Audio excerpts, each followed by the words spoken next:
Bon, bonjour à tous, on va commencer, hein.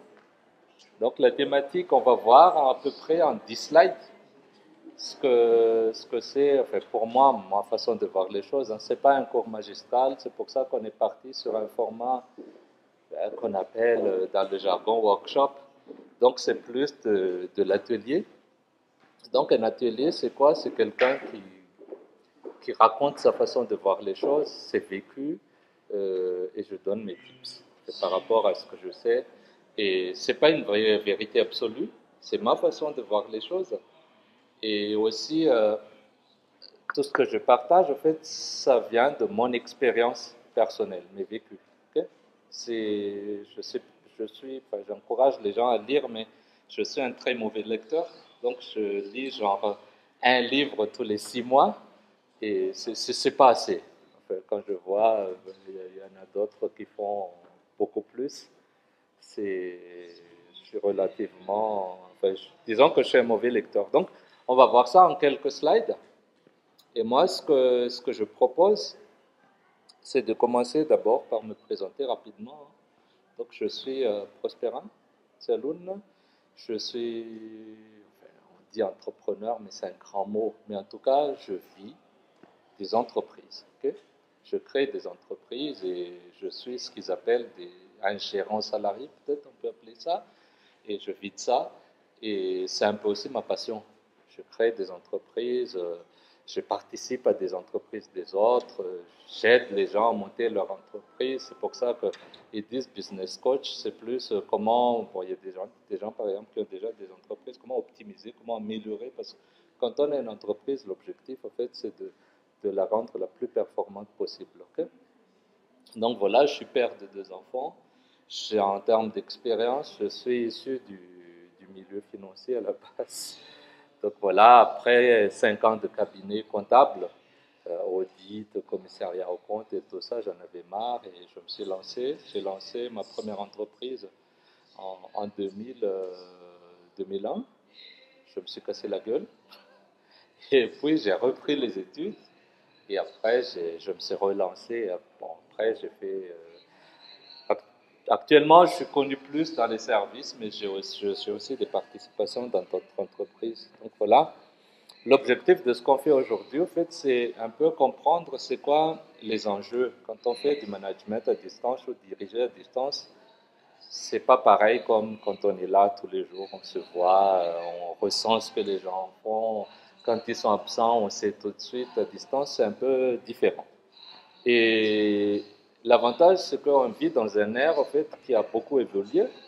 Donc, quand on parle de management, il y a beaucoup d'outils, il y a beaucoup de méthodes, il y a des façons de faire qu'on crée parfois ou quand on regarde les autres, comment ils font et on s'adapte et on essaie d'avoir des solutions. Et après, on va parler des bonnes pratiques dans le cadre du groupe Katia parce que c'est ce que je connais le plus. Donc voilà. Pourquoi diriger à distance? En fait, on est dans un monde actuellement, disons, mondialisé. Okay. Aujourd'hui, vous connaissez sûrement les BPO, call center et tout ça. Quand on achète quelque chose chez Amazon, disons, prenons un exemple et on fait de la pub pour Amazon, mais bon, quand on achète quelque chose et qu'on a un souci, on passe un coup de fil. Et la personne qui répond, en fait, on ne sait jamais. Il peut être à Maurice, en Inde, en Afrique, à Madagascar, au Maroc et tout ça. Et donc, dans ce genre de choses, ça devient à la mode. Parce que ce qu'on fait, en fait, on essaie pour optimiser les coûts, que le management à distance se fait de plus en plus, c'est que pour optimiser les coûts, tout le monde essaie de chercher des main-d'œuvre lointains. Donc voilà, je suis ici. Moi, j'ai une équipe à Madagascar, par exemple, tout en me basant à Hambourg, en Allemagne. Et les gens qui font mes vidéos, mes visuels et tout ça, j'en ai un au Cameroun, à Yaoundé, et j'en ai un autre au Togo. Donc, le monde actuel fait que tout ça est possible. Après, on paie les gens à travers des PayPal ou quelque chose du genre. Les talents, en fait, ne sont pas forcément dans un seul endroit. Quand on parle, par exemple, de tout ce qui est Haïti, ben, c'est difficile de battre les Indiens. Ce sont les numéros 1, c'est pas moi qui le dis. Quand on google, ils sont numéro 1. Ils savent faire ça. Quand on parle de Odoo, il y a des gens qui créent des applications en plus de ce qui existe déjà. Et le champion aujourd'hui, c'est en Inde. Et c'est pas pour rien que parmi tous les pays qui existent aujourd'hui, Odoo a fait une extension en Inde. Donc voilà, chercher les talents dans une zone spécifique, c'est ça aussi qui fait que le management à distance devient de plus en plus intéressant. Tout ça pour optimiser les coûts, pour trouver les meilleurs talents, pour parfois aussi c'est la mode. Ah ouais, je prends mes trucs à tel endroit, ça fait vendre, hein. Ça rassure les clients. Donc voilà, c'est comme quand on achète une voiture, quand on achète une allemande, ça rassure plus que, je suis désolé, qu'une française. Donc, disons, je n'ai pas osé comparer deux continents, mais bon, voilà. Donc après, aussi, c'est une question de flexibilité, agilité. Tout ça, on a connu tous que la Covid, il y a 5 ans de cela, c'était violent. Mais qu'est-ce qui a permis à tout le monde d'être résilient, de pouvoir continuer? C'est à cause du travail à distance. On a commencé à faire comment ils appellent ça quand on travaille depuis la maison? Télétravail. Ouais, home office. Mais bon, maintenant, il y a des entreprises qui travaillent complètement en remote parce qu'ils ont trouvé que c'est possible. Donc voilà, bon, l'exemple que je porte, j'ai dit, c'est ce que je fais. Donc moi, je suis à Madagascar, genre, ça dépend, mais disons en moyenne entre 4 à 6 fois par an, à coup de 1 à 2 semaines par passage. Donc pour 52 semaines, c'est pas beaucoup, mais les choses fonctionnent. Les défis, au fait, quand on fait du management à distance, bien sûr, c'est quelque chose qui n'est pas simple. J'ai relevé, bien sûr, vous allez me dire, après, il y a plein d'autres problèmes, mais disons, les challenges que j'ai trouvés, en fait, c'est la perte. En fait, ce qui fait une entreprise, c'est les discussions de tous les jours. Okay? Parfois, on discute, on part sur un truc qui n'a rien à voir avec ce qu'on fait, et ça crée une nouvelle idée. Quand la nouvelle idée est là, on commence à formaliser, on creuse et on crée de nouveaux produits, de nouveaux services, de nouvelles façons de faire, des méthodes et tout ça. Et tout ça, c'est vrai que dans les management à distance, c'est très compliqué. Parce qu'on n'a pas, pourquoi on ne déjeune pas ensemble aujourd'hui, on s'assoit et bon, on a 1 heure et demie où on commence à développer des choses. C'est tout ça, en fait, qui manque. Euh, Deuxième chose, c'est le suivi aussi. En fait, sans indicateur, c'est très compliqué. Bon, aujourd'hui, on parle de KPI et tout ça. Il faut avoir des indicateurs pour pouvoir avancer, en fait, dans tout ce qui est suivi de nos activités. Le suivi principal, c'est la trésorerie. Est-ce qu'il y a de l'argent dans la caisse? Quand la fin du mois s'approche, comme maintenant, on commence à se poser des questions. Il faut payer le loyer, les salaires, les connectivités, tout ce qui vient, toutes les charges. La plupart du temps, il y a des échanges qui est généralement la fin du mois. Et ça, c'est compliqué, en fait. C'est pas facile. Et c'est pour ça qu'il faut toujours avoir un œil. Il faut avoir en tête. Ça, c'est ce que je dis, en fait, parce que quand il y a des gens, en fait, qui me disent, écoute, on a un problème, moi, je dis, OK, c'est quoi, en fait, votre charge fixe mensuelle? OK.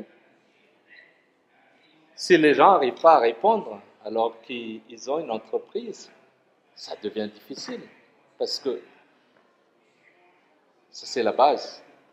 Chaque mois, on doit savoir, OK, si j'ai une charge fixe de 1 000 euros, de 2 000 euros, de 5 000 euros, ce n'est pas le montant ou la quantité qui est importante, c'est savoir et d'être sûr.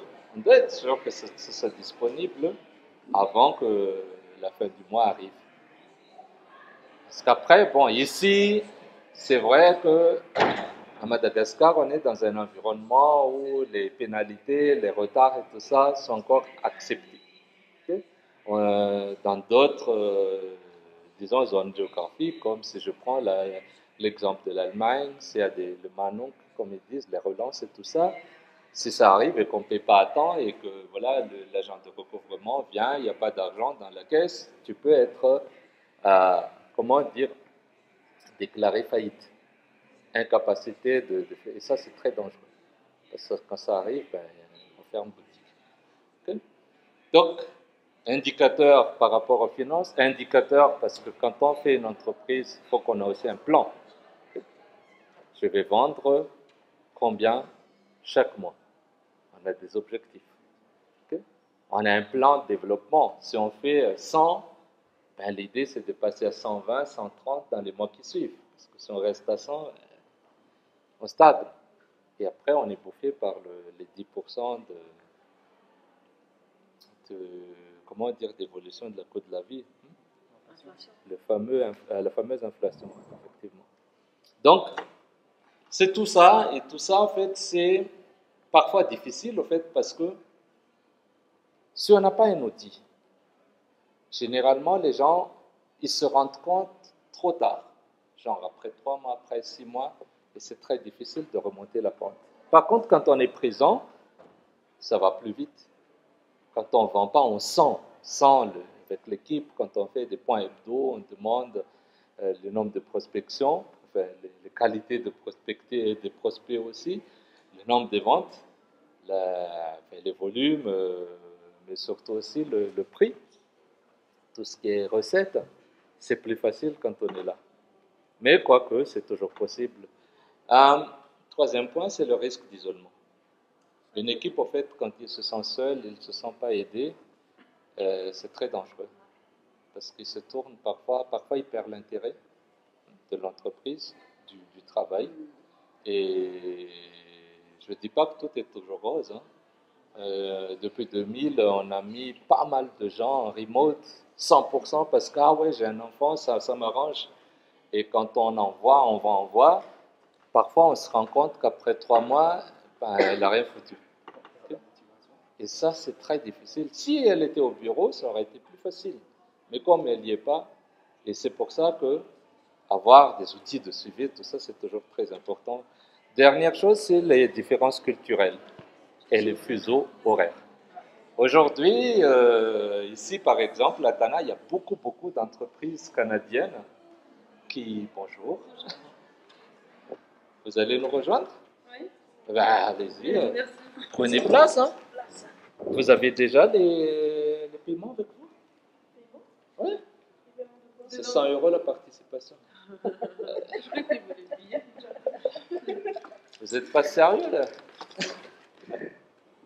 Bon, bienvenue. Merci. On a juste commencé récemment. Donc, comme je disais, il y a des différences culturelles qui sont aussi parfois compliquées. La façon de parler aux gens.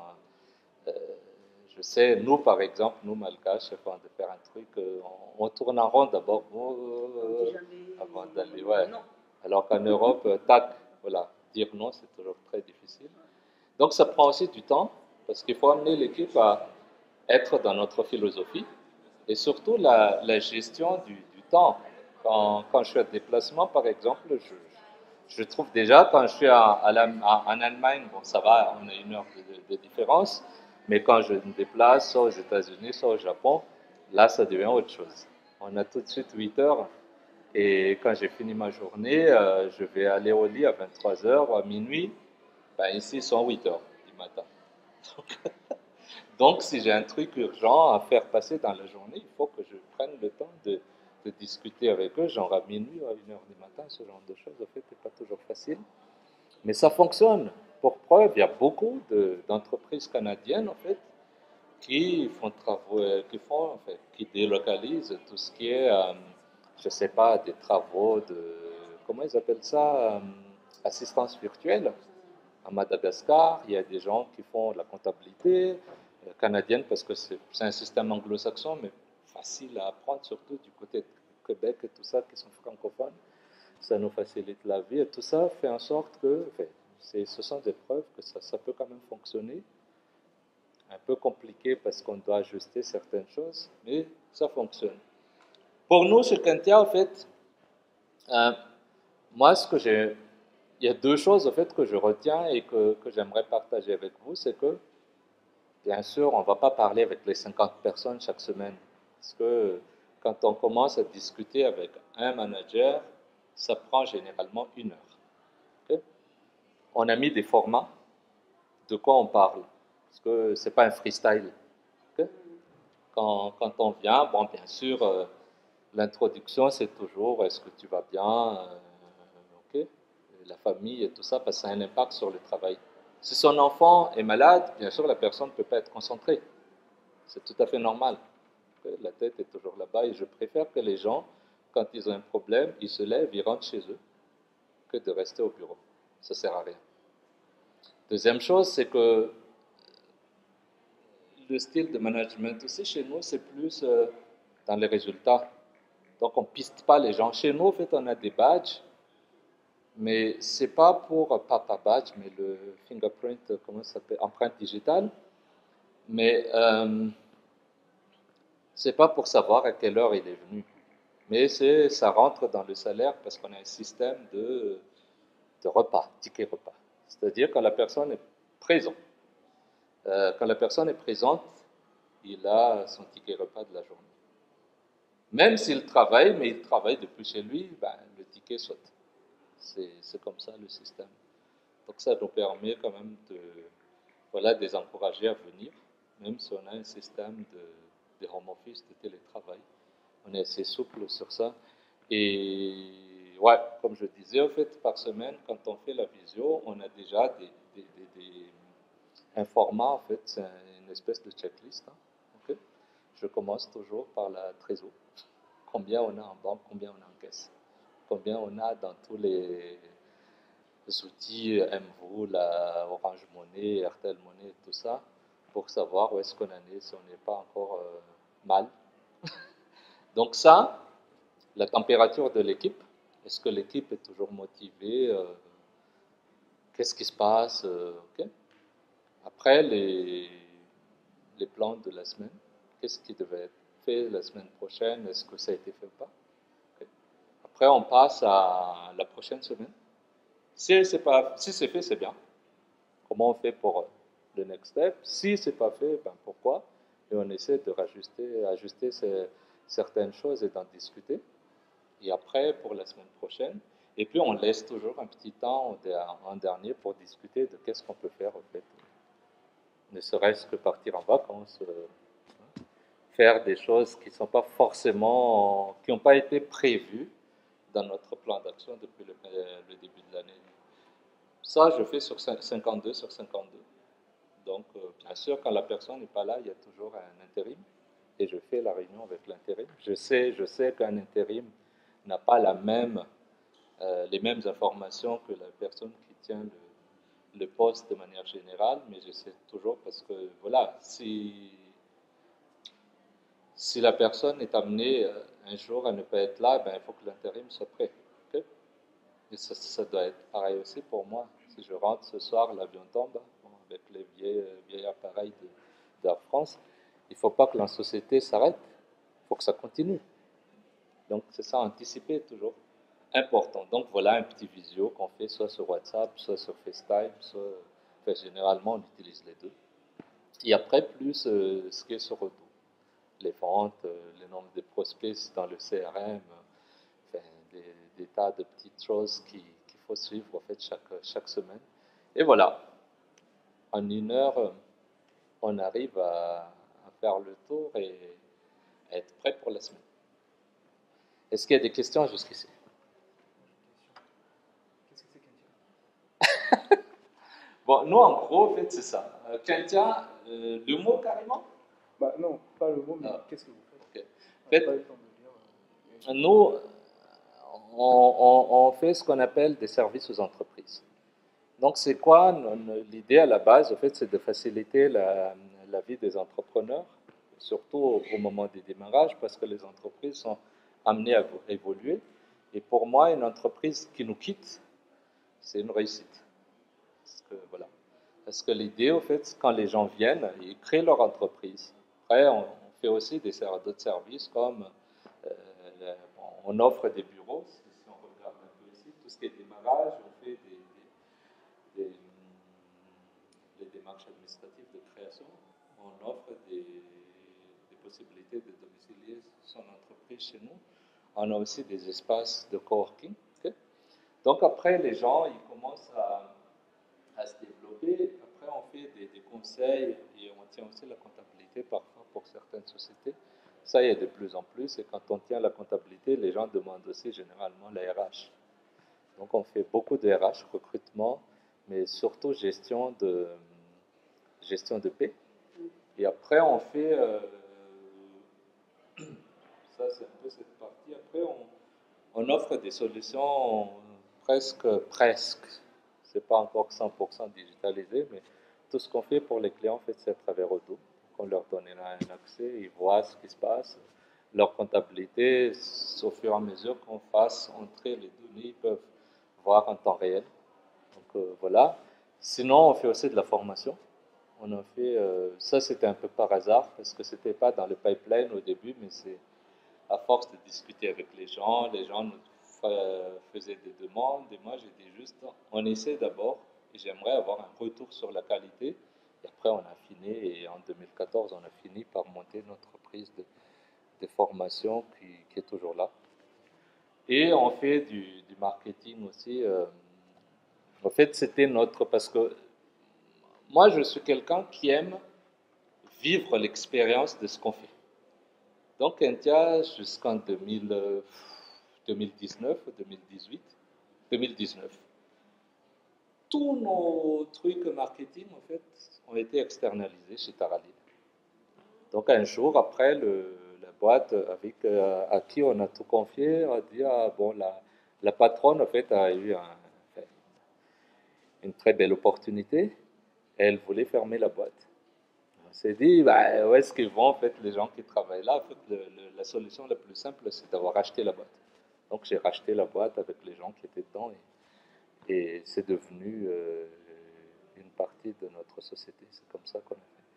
Sinon, Kentia, c'est pour la petite histoire, en fait, en 2006, comme toi, j'étais là, allez, je rentre parce que je regardais un peu, j'ai fait mes études à Paris. Euh, et je regardais un peu aux alentours. Moi, je me dis, la plupart de ce que j'aimerais faire, en fait, je ne peux pas le faire parce qu'il y a des gens qui le font déjà 1000 fois meilleur que moi.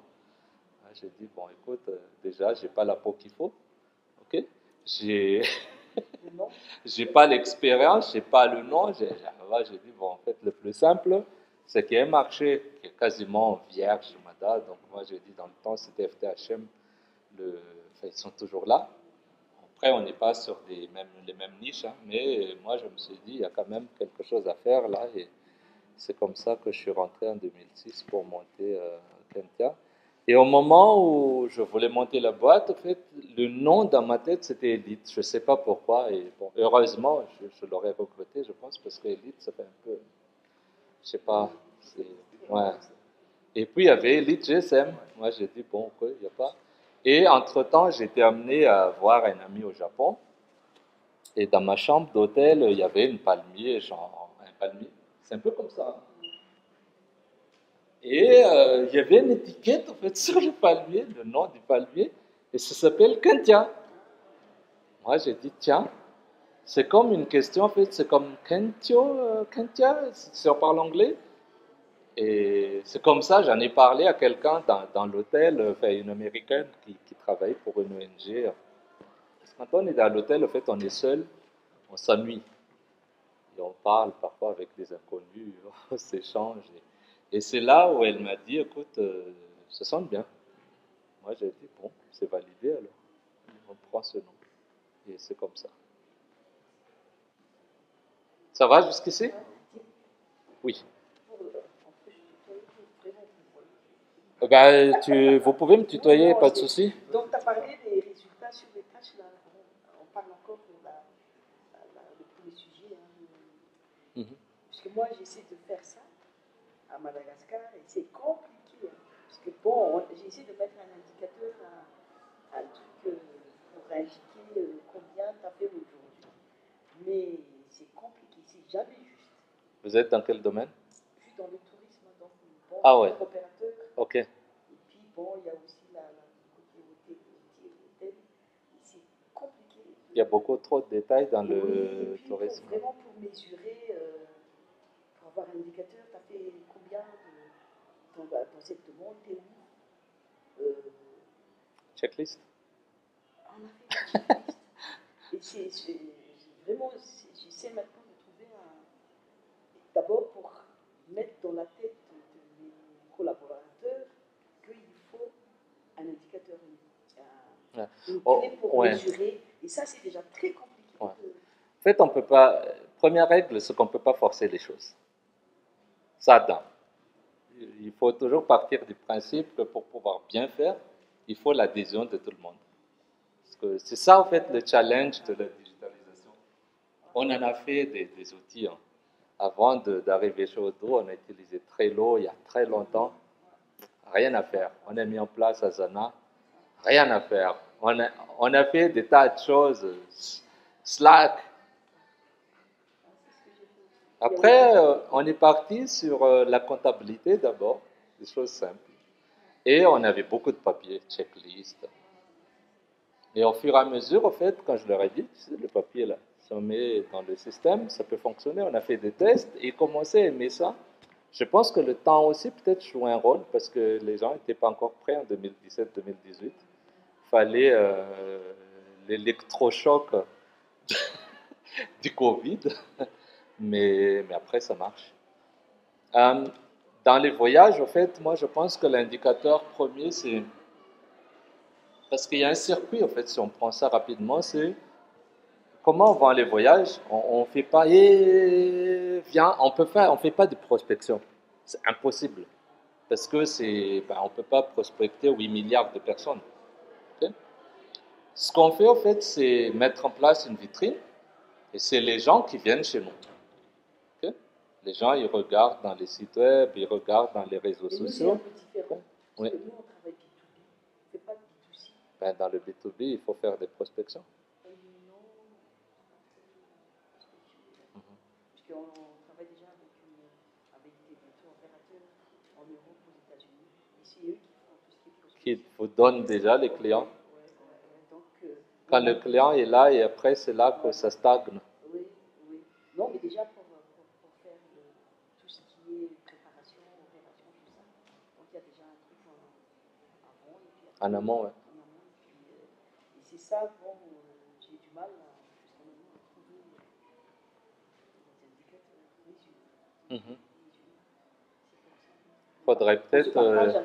Faudrait peut-être partager aussi les bonnes pratiques avec les gens qui sont dans votre domaine. Okay? Parce que, en fait, le truc, c'est qu'on est concurrent quand on est sur le marché, mais dans l'amélioration interne, on doit être complémentaire.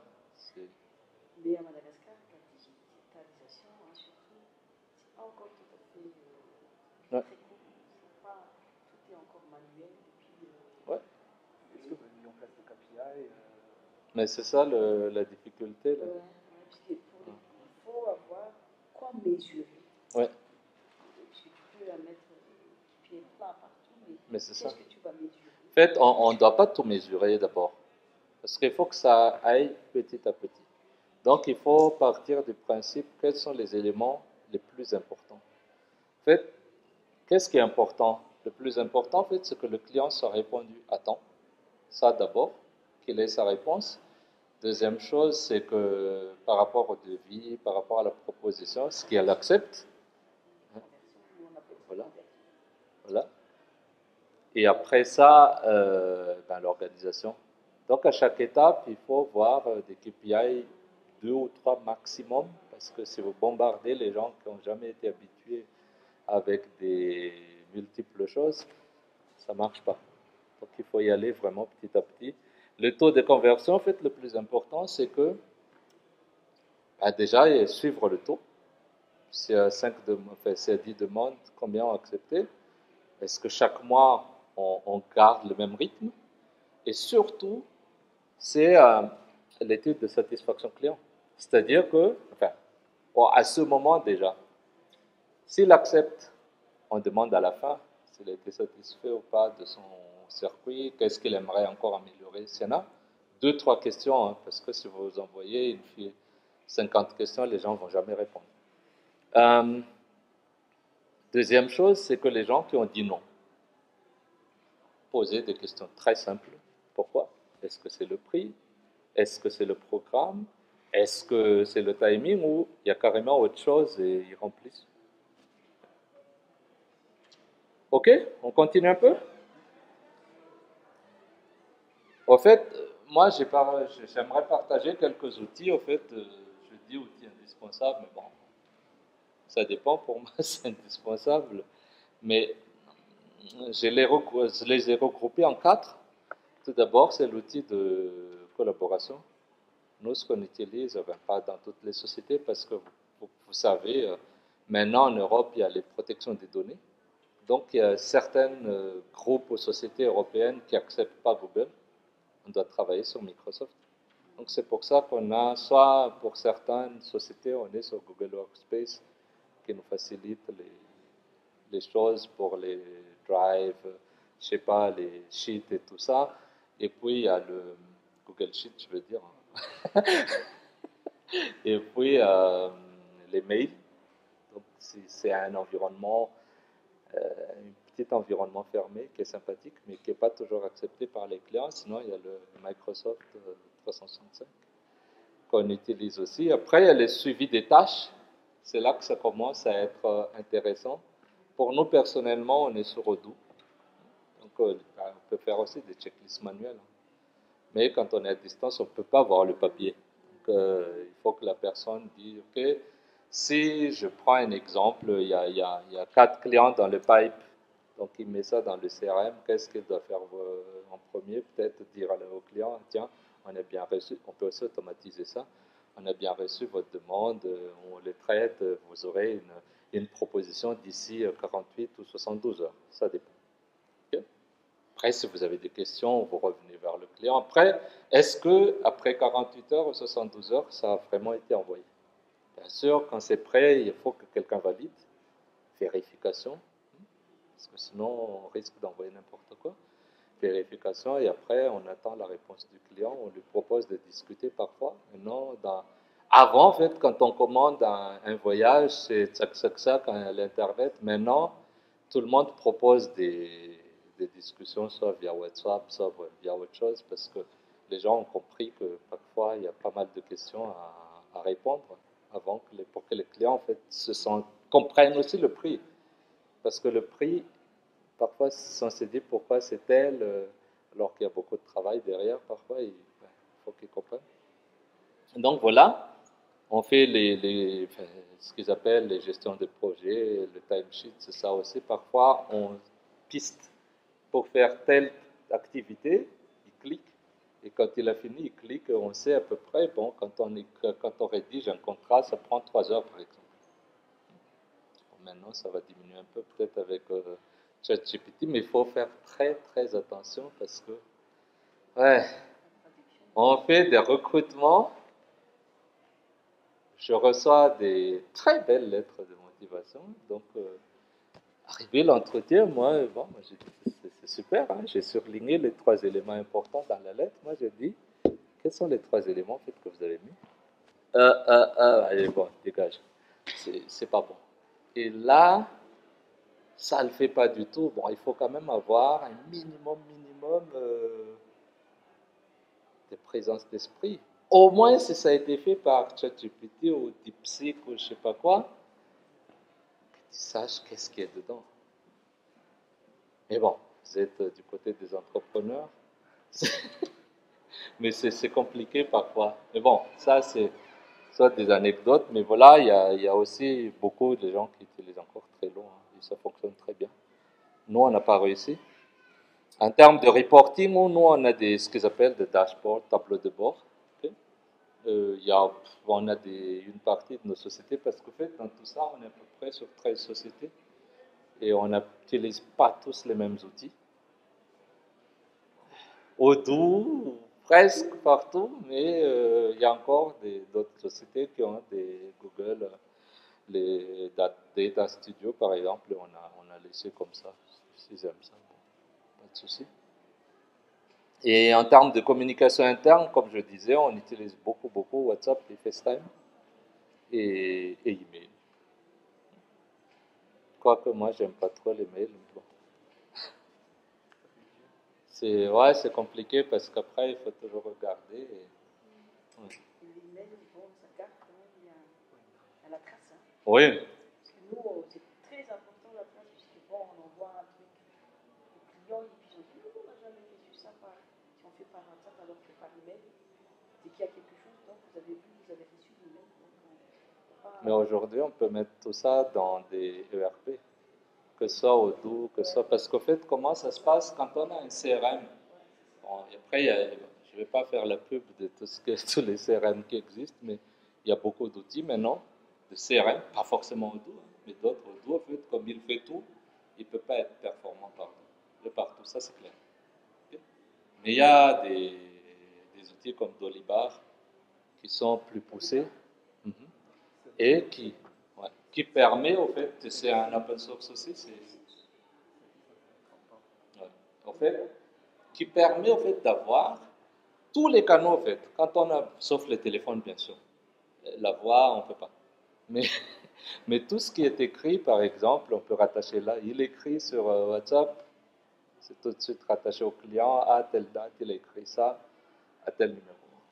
Il écrit sur Messenger, c'est là, il envoie un mail, c'est là, et ça permet en fait d'avoir une historique, je clique client X, et on sait tous les échanges qu'on a eu avec lui, et nos réponses aussi. C'est pour ça que le monde actuel est quand même beaucoup mieux qu'il y a 25 ans, 30 ans. C'est beaucoup plus sympa quand même. Ok? Pour nous, en fait, nous on est plus sur Odoo, comme je disais, on utilise Timesheet pour le consultant, mais aussi on utilise les clics comme des, comment on appelle ça, des checklists, mais en ligne. Ça va, madame? Très bien. Vous êtes dans quel domaine? Dans le textile. Textile. Ok. Ah, c'est cool ça. Zone franche? Non, pas vraiment. Ok. Mais local? On a des usines, on produit tout ici. Et vous exportez ou ça reste ici? En France et aux États-Unis. Et vous ne payez pas d'impôts pour la France, mais pour les États-Unis, comment vous faites? On passe par la France. Ah, d'accord. Donc, du coup, attention, Trump est là. Ça peut tout changer. Non, c'est pas encore appliqué. Ouais. C'est mis en pause. Ouais. Ok. C'est comme ça aussi que les Chinois ils font avec les Vietnamiens. Au lieu de passer les Chine direct, ils font Vietnam et puis comme ça, les taxes. Ouais. Ok. Et vous? On est dans le même domaine. Ok. Ah, d'accord. On est de la même entreprise. Ok. C'est quoi le nom? Alcine. Ah, ouais. J'ai déjà entendu parler de ça. Vous êtes membre de la CCFM, non? Non, on a ouvert récemment ici. On était en Europe avant. Ok. Ouais, c'est une filiale. Ouais. Ok. Ah, donc, du coup, vous ne payez pas de toute façon. Une filiale qui envoie sa mère? Oui, au Chine. On paye à un moment donné. Ok. Ok. Des questions sur ça? Donc, vous avez choisi Odoo, peut-être s'asseoir un peu. J'ai pas envie de faire une pub pour Odoo. Non, c'est pas pub, hein. C'est pas pub, mais bon, on est là pour partager. Hein. Oui, bien sûr. C'est pas pub. Et puis moi, avant de choisir Odoo, j'ai fait 5 ou 6. Bon, j'ai trouvé que Odoo, c'est la meilleure pour l'instant. Ok. Mais vous avez fait vous-même alors, c'est eux qui ont fait la formation. Nous, on a... Oh, ça c'est... Bon, je ne sais pas si j'ai le droit de dire des noms, je préfère non, parce qu'il y a leurs concurrents qui sont ici aussi, où il y a des gens avec qui on a travaillé. Donc, en tout cas, nous, on est allé voir un grand cabinet au début. Je suis désolé, je n'ai pas envie de donner le nom, parce qu'après, ça devient compliqué. Ça coûte cher, hein. On l'a fait, je pense que dans le temps, le budget c'était 10 000 ou quelque chose comme ça, euros. Donc on l'a fait. Et après, on n'a pas été très satisfait. On s'est orienté vers un autre cabinet local, plus petit, qui nous a aidé à déployer. Après, on a eu des problèmes de retard. On est allé voir un troisième cabinet. On s'est dit, bon, écoute, tous ces cabinets, enfin, le deuxième n'était pas partenaire, le premier partenaire, le troisième partenaire. Donc, on a fait, toujours pas satisfait, et on a monté une équipe. C'est le plus simple. On a monté une équipe à l'interne, on les a envoyés à formation et c'est eux qui développent à l'interne. Et à un moment, on avait l'ambition de créer carrément, d'être une concurrente de nos fournisseurs. Mais on a beaucoup hésité et du coup, c'est encore en suspens. On avait déjà presque tout prêt, hein, le nom, les logos, tout. La société était créée, hein, mais bon, pour le moment, c'est une coque vide. Et voilà. C'est intéressant, parce qu'il y a quand même pas mal maintenant qui commencent.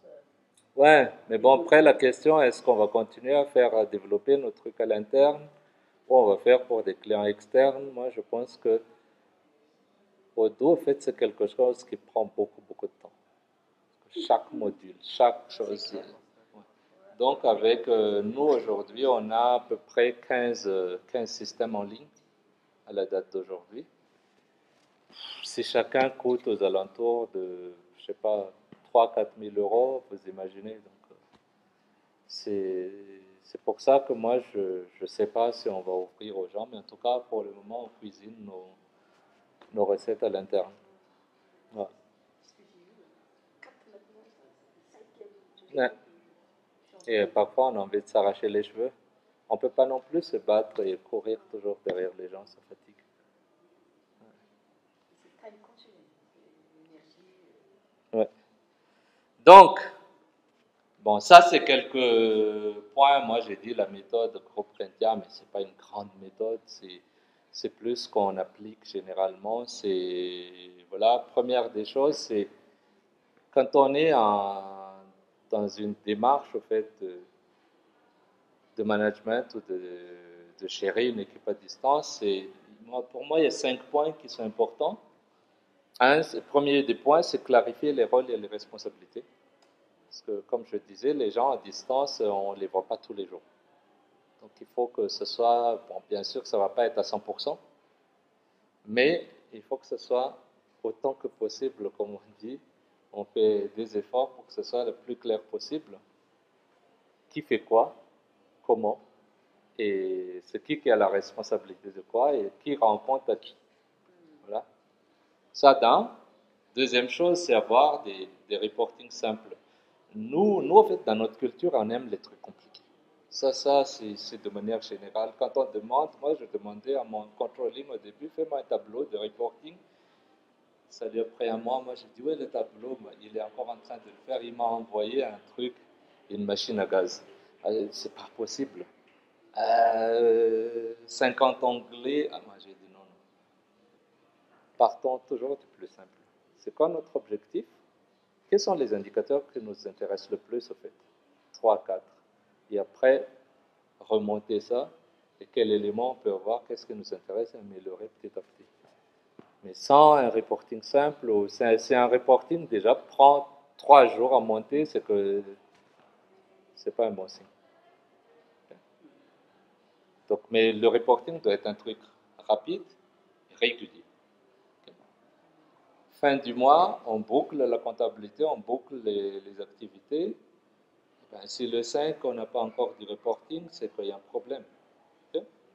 On doit savoir combien on a consommé de tissus, combien on a consommé de fils, combien on a payé en main-d'œuvre, combien en fait on a sorti de produits finis. Ça doit être, bon, vous, comme vous êtes une filiale d'une entreprise européenne, je pense que vous n'avez pas un souci de tout ça. Ça doit être déjà en place. Troisième point, c'est instaurer des points hebdomadaires, comme on a dit tout à l'heure, toujours. Okay.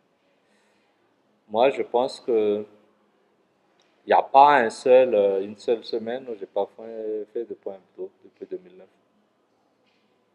Ça n'existe pas. Même quand je suis en vacances, même quand je suis dans l'avion, toujours. Okay. Je me connecte et je paie un peu, même si l'Internet est pourri, mais bon, il est le plus cher possible. L'Internet le plus cher, c'est dans l'avion. Ouais, très très cher, mais bon, parfois, il faut optimiser le temps parce que 11 heures, si on ne fait rien, c'est pas bon. Ouais. Donc voilà, avec chaque responsable, après c'est à vous de voir, parce que on n'a que 20 heures aussi dans la semaine. Hein. Donc il ne faut pas passer plus de 25% de son temps à parler. Il faut que ça soit optimisé à chaque fois. Et quatrième point, c'est automatiser les processus. Ça, c'est toujours intéressant. Comment on fait que les choses se fassent de manière automatique? Tout ce qu'on peut automatiser, c'est là que rentre en jeu, en fait, tout ce qui est autour, tout ce qui est haut de CRM. Ce n'est pas le seul CRM qui existe. Bon, la plupart des grandes entreprises ici, je pense, c'est SAP, plutôt. Et voilà. Et à la fin, c'est comment cultiver, en fait, cette culture de transparence et de confiance. Moi, je pars toujours du principe que j'ai confiance en quelqu'un. Toujours, dès le début. Mais après, dès qu'il y a un truc... Mais moi, je recrute très lentement, très, très lentement, parce que le processus est complexe, mais après, je vire vite. Et nous, on préfère payer, parce qu'en fait, il y a toujours, il y a toujours la partie législation. C'est-à-dire que quand on vire quelqu'un et qu'il n'a pas fait de faute d'ordre, machin, je sais pas, c'est un abus, machin. Je préfère être en abus et payer ce que je dois comme réparation, comme voilà, que de garder quelqu'un à qui j'ai pas confiance. À partir du moment où la confiance est rompue, on désactive tout, mail, tout, et la personne n'a plus accès au bureau. Voilà. Et je sais que nous, en fait, aussi, c'est pour ça, peut-être, quand je regarde la plupart des grandes entreprises, ils font appel à des étrangers pour la gestion. Parce que nous, en fait, on réfléchit beaucoup. Et on a beaucoup d'état d'âme. Et dans le business, parfois, je ne dis pas qu'on doit tous devenir des gorilles demain matin, et ce n'est pas ça l'objectif, mais il y a quand même des limites à ne pas franchir. Okay? À partir du moment où il y a un mensonge, il y a un mensonge, sonnette d'alarme, 2 sur le champ. Personne n'est irremplaçable, même nous. Nous, aujourd'hui, on voit ça, surtout aux États-Unis. Quand le chef, même s'il a créé la société, quand il n'est pas bon, on le vire. Steve Jobs a été viré de Apple. Okay? Maintenant, ils essaient de virer Elon Musk. Ça se fait. Okay? Pourquoi? Parce que à partir du moment où la personne, en fait, ne sert pas à l'intérêt du collectif, il devient un danger. Et c'est pareil dans tous les sens. Que ce soit au niveau du haut, au niveau du bas, au niveau des clients, au niveau des fournisseurs, au niveau des partenaires. C'est comme ça. Si on n'a pas confiance en sa banque, ferme le compte tout de suite, passe à une autre banque. Salarié, pareil. Fournisseur, pareil. Client, pareil. Quand le client ne respecte pas certaines choses et qu'on qualifie de flagrant, il faut rompre, même si ça fait toujours mal de perdre une partie de nos CA, je sais. Ça fait très mal, hein. Mais on le fait. Et c'est ça le danger, en fait. C'est ça, donc on n'est pas, on ferme les yeux sur ça. Ah, mais si vous fermez les yeux, c'est vous encourager tous les autres, en fait. Parce que, lui, il a fait, on n'a rien fait. Ben, tous les autres, on dit, c'est la fête au village, alors. C'est dur. En fait, c'est une des choses que je raconte toujours aux gens qui veulent investir à Madagascar, c'est que, bon, il y a beaucoup de choses positives, hein. Le personnel est facile à former, les charges sont relativement gérables. C'est vrai que quand on fait des comparaisons, le coût de l'énergie, le coût de la connectivité, c'est un peu cher, mais bon, le terrain est relativement pas cher. On vit quand même bien, il fait chaud, voilà. Mais après, on a d'autres problèmes, la corruption, l'embouteillage. Parfois, l'énergie n'est pas toujours présente, mais surtout, au niveau personnel, en fait, malgré tout, le prix n'est pas énorme. Mais le taux de rotation est quand même hyper haut parce que les gens ne sont pas loyaux. Les gens quittent, en fait, à partir du moment où il y a 10% de plus, à côté, ils partent. C'est pas simple. Okay? Bon, là, cette étude de cas, je pense qu'on va sauter parce que on est un peu à la bourre. Moi, je suis plus l'étude de cas, juste pour le point, vous pouvez voir chez vous, c'est que moi, j'ai dit, la problématique quand on est sur des multisites, au fait, où il y a des gens par-ci, par-là, la problématique, au fait, c'est toujours, voilà, comment, en fait, faire en sorte que tout ça soit connecté. Okay? Et comment on fait en sorte qu'il y a un workflow dans la façon de travailler, que quand ça quitte ici, c'est comme dans les usines, hein, là on voit très bien, c'est complètement difficile de le faire à deux endroits différents. Bon, ils le font pour les avions, mais bon, ça c'est autre chose, parce que les avions, les pneus sont là-bas, les coques sont là-bas, les ailes sont là-bas, et on essaie de mettre sur un seul lieu. Mais bon, solution, en fait, c'est avoir un ERP, ça c'est une solution que je dis comme ça, c'est pas la seule solution. C'est pas parce qu'on n'a pas un ERP qu'on peut pas avancer. C'est pas vrai. On peut toujours avancer. Mais disons que ça rend la vie plus facile. Okay? Recrutement d'un chef digital officer, c'est toujours important aussi. Sans ça, on a du mal. Maintenant, et la culture aussi. Les gens, pour faire des trucs simples, parfois, ils n'y arrivent pas. Parfois, on fait des entretiens. Ah, la vidéo fonctionne pas. Très difficile. Parfois, ça fonctionne pas non plus. Mais dans la plupart du cas, les gens ne savent pas comment faire. Et c'est pas leur faute. C'est pas notre culture, en fait. Okay? Suivi mensuel des performances. Ça, en multisite, en fait, c'est que chaque unité est considérée comme une entreprise parfois. Et ça, c'est pas toujours simple. En termes de bonnes pratiques, moi, il y a 4 points. Donc, tout d'abord, avoir des indicateurs clairs, comme on a dit. Bon, madame a dit que ce n'est pas toujours simple. Mais moi, je pense qu'il faut partir. Enfin, il y a une démarche, en fait. Et, bon, on ne va pas en faire toute une formation comme ça. Mais pour simplifier, c'est qu'il faut partir de qu'est-ce qu'on veut. Qu'est-ce qu'on veut mesurer, en fait. Okay? Et si on sait qu'est-ce qu'on veut mesurer, parce que c'est l'élément le plus important pour nous, ben, il faut savoir en fait quel élément nous permet de mesurer ça et on prend ça comme indicateur de base dans un premier temps. 2-3 indicateurs suffisent pour chaque élément, en fait, pour chaque pôle que vous voulez vérifier. La vente, par exemple. Si je prends la vente, l'indicateur c'est simple. Hein, on sait par exemple, si on est dans le B2B, combien de prospects on fait ou combien de prospects on a traité, les retours clients. Combien de pourcents ont accepté? Ceux qui n'ont pas accepté, pourquoi? Okay? Ça peut être à votre niveau, ça peut être aussi la marge du partenaire. Si ici on essaie de serrer les vis et que les partenaires, boum, ils font de oui, il nous reste 5 minutes. Il nous faut une petite marge, il faut en fait, les gens prennent beaucoup de marge, là-bas ça devient compliqué. Okay? Célébrer les petites victoires. Ça, même à distance, il faut toujours faire. Toujours, toujours, toujours. Nous, à chaque fois qu'on a un marché, une cloche. On gagne un marché, la cloche sonne, ça doit être systématique. Et féliciter les gens, remercier les gens. Systématiquement. On n'a pas besoin d'être là. Ça peut se faire par un message avec un petit smiley. Il y a plusieurs manières. Organiser des temps d'échange informels. Parce qu'il y a les réunions hebdo, parfois, mois par mois, une fois par mois, je prends le temps de discuter plus longtemps avec les gens. Pour parler d'autre chose que le travail.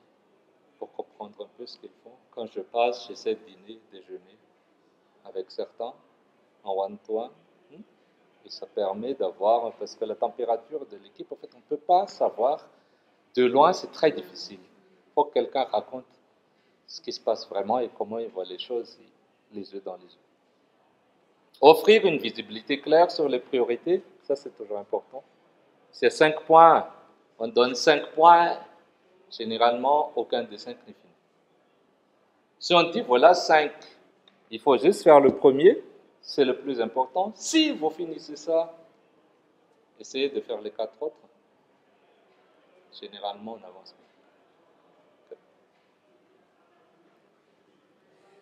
pas. Ça, c'est une question plutôt fou. Moi, je dis, c'est quoi, qu'est-ce que vous utilisez? C'est quoi les difficultés? Et est-ce qu'il y a des opportunités? Moi, je voulais faire ça en groupe, mais bon, là, on est déjà viré. Donc, c'est plus une question pour l'autoréflexion. Okay? Sinon, si vous avez encore des questions, c'est peut-être le temps, le moment. Non, pas de questions, il y a deux choses. Soit on est complètement à côté de la plaque, soit c'était clair. Donc, c'est pas assez de temps pour discuter, c'est ça. Oui, je sais, parce qu'ils ont mis sur 1 heure pour en parler d'un truc aussi. On a commencé aussi tard. Hein. Beaucoup. Donc, moi, en fait, pour conclure, c'est peut-être 3 choses. Moi, je pense que, comme j'écris là, diriger à distance, ce n'est pas forcément une contrainte, c'est plus une opportunité, moi je pense. Ça dépend du domaine du secteur. Ouais. J'ai pris beaucoup de temps. Hein. Moi, j'ai monté la boîte en 2009, 18 août 2009, dans ma cuisine. J'ai invité mes associés, en PFLO, hein. J'étais en PFLO dans le temps. Et après, quand on a avancé, en 2014, j'ai décidé de partir. Moi, j'ai dit, bon, je vais amener mes enfants ailleurs. Tout fonctionne ici. Et voilà, mais je me suis posé des milliers de questions, comme tout le monde. Est-ce que ça va marcher? Jusqu'à maintenant, je croise les doigts, touche du bois. Ça fonctionne. La technologie est un levier. C'est pas une finalité. En fait, c'est pas un objectif. On ne doit pas forcément avoir la technologie. Mais si ça existe et qu'on est à l'aise avec, pourquoi pas? Mais je ne pense pas que ce soit la seule solution possible. La seule solution, en fait, c'est d'être auprès de votre équipe. Ça, c'est la meilleure solution, si on est capable de le faire. Et dernier point, c'est qu'avec des méthodes, avec la rigueur et un peu d'humanité, il faut toujours se rappeler, nos collaborateurs, ce sont des humains. Okay? Donc, il faut les traiter comme des humains et ça fonctionnera. Ben, sur ce, mesdames et messieurs, merci. Je vous remercie tous et bonne chance pour la suite. Merci. Bonne journée.